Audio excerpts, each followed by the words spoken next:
Hola Pak Bro, Assalamualaikum warahmatullahi wabarakatuh. Selamat siang Pak Bro ya. Kita berjumpa kembali Pak Bro di awan ayam. Wih, lagi pada apa? Kepo Pak Bro ya. Ngapain sih? Lagi pada latin mereka Pak Bro ya. Nah, hari ini habis semprot kandang Pak Bro siang tadi. Alhamdulillah kita sudah menyemprotkan kandang Pak Bro. Kita menggunakan desinfektan yang saya rasa cukup familiar lah buat Pak Bro nya.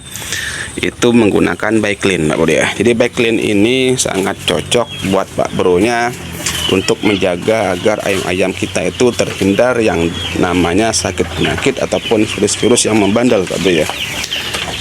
Baiklin yang saya pakai itu ini Pak Bro. Nah, carilah Baiklin yang seperti ini Pak Bro, yang ada tulisannya fresh Pak Bro ya. Nah, ini karena baunya ini lumayan cukup wangi Pak Bro dibandingkan dengan yang tutupnya biru Pak Bro ya. Jadi carilah yang wangi itu fresh. Di ini ada berbagai macam varian Pak Bro.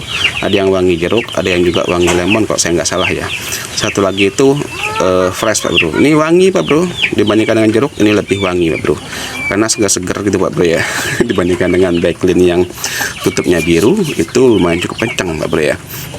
Nah, di video kali ini saya itu akan membahas mengenai keuntungan kita beternak ayam kampung Pak Bro ya. Bagaimana caranya agar beternak ayam kampung ini itu untung bro, nggak rugi ataupun nggak ngeluar budget berlebih lah Pak Bro ya. Jadi untuk Pak Bro nya simak baik-baik video ini agar Pak Bro nya itu mengerti apa yang saya sampaikan Pak Bro ya.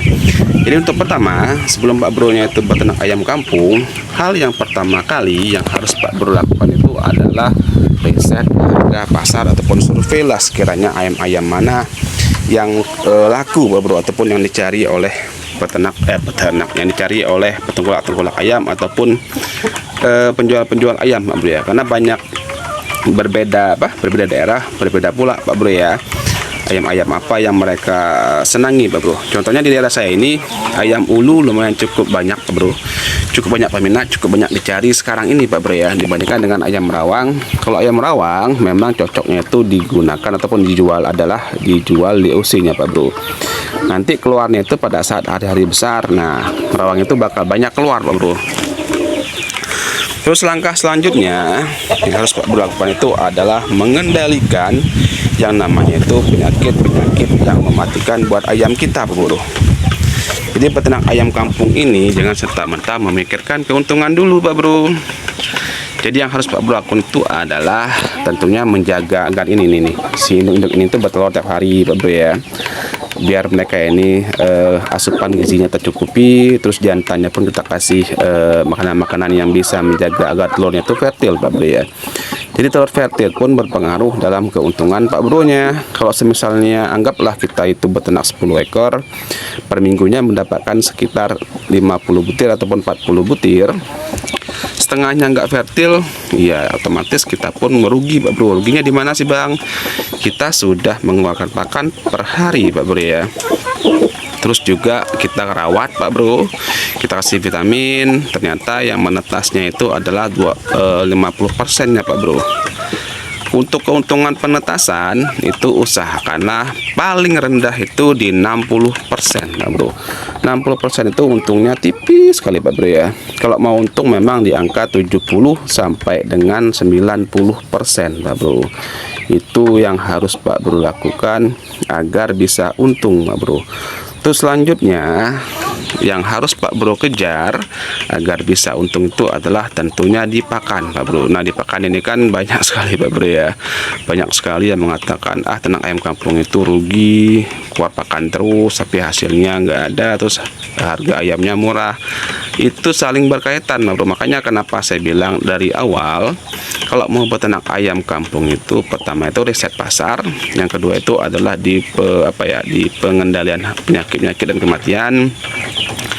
Terus yang ketiga itu adalah kalau misalnya Pak Bro itu menggunakan sistemnya cetak DWC ataupun sistemnya jual pembesaran, otomatis di telur seperti itu tuh Pak Bro, seperti itu harus fertil Pak Bro ya. Usahakan harus fertil lah Pak Bro. Bagaimanapun caranya agar kita itu nggak masuk mesin, kita senter 4 hari, wah nggak fertil Pak Bro ya.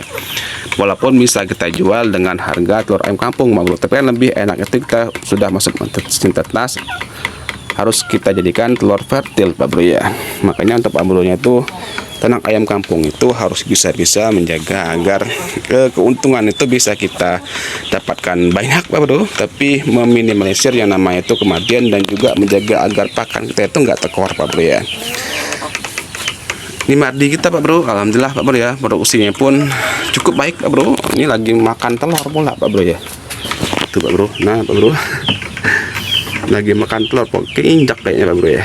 Tuh Pak Bro, itu mau telur Pak Bro. Alhamdulillah Pak Bro, di musim cuaca yang seperti ini mardi alhamdulillah saya rasa cukup baik Pak Bro dalam hal anti stres Pak Bro ya.